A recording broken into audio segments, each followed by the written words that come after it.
Hi, thanks for joining my market report. My name is Mike, and my market report is on mortgage rates. We like to give you the information as to what's impacting mortgage rates on a daily basis, whether it might be something from the headline news or economic calendar, or sometimes it's just the sentiment on Wall Street, where sometimes we run into things that might seem illogical, but they look at things maybe positive news or now bad news and vice versa. And if you're somebody on the outside looking in, it may be difficult for you to determine this and wondering, might be standing there wondering what's going on here. We're here to try to help explain those things for you guys. A little bit about myself is I am a loan officer. I do work with a national lender, and we're here to assist you guys in any capacity, whether if you're looking to refinance or purchase, we'd love to earn your business, so please give us a shout on that. But whether it's that, or even just answering questions. If you guys got questions on mortgage rates, or if we got questions perhaps on different programs available out there, we do lend in all 50 states, so please give us a shout. So without further ado, we'll jump right into the report. We'll start off with the economic calendar for the day. Today we really only got the existing home sales for the month of October.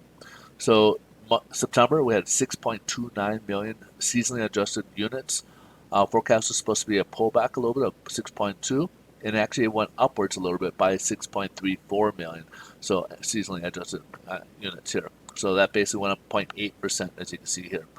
Now we do have a couple auctions here. The 5-year has a little bit of bearing on us. We've been seeing some 5-year coming out a little bit.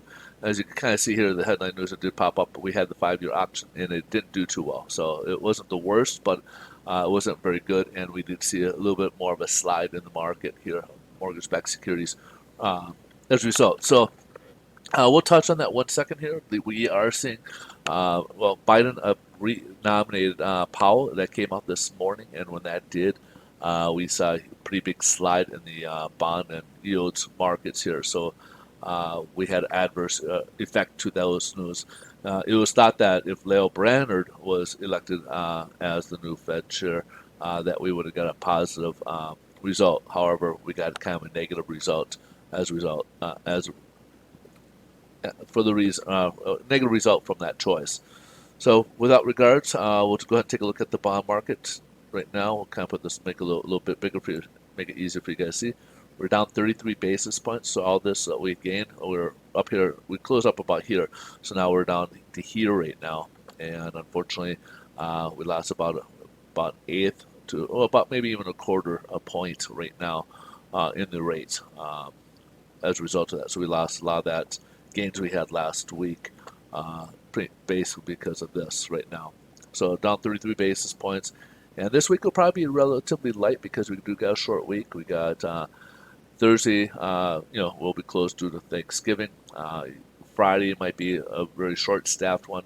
But you'll have the big investors, like big hedge fund guys, out quite a bit this week. They'll probably be out for the most part, and so you see mostly day traders that will be kind of dictating. Sometimes that can get a little volatile with the day traders out there. So, but it'll be a lot less in terms of volume trading out there.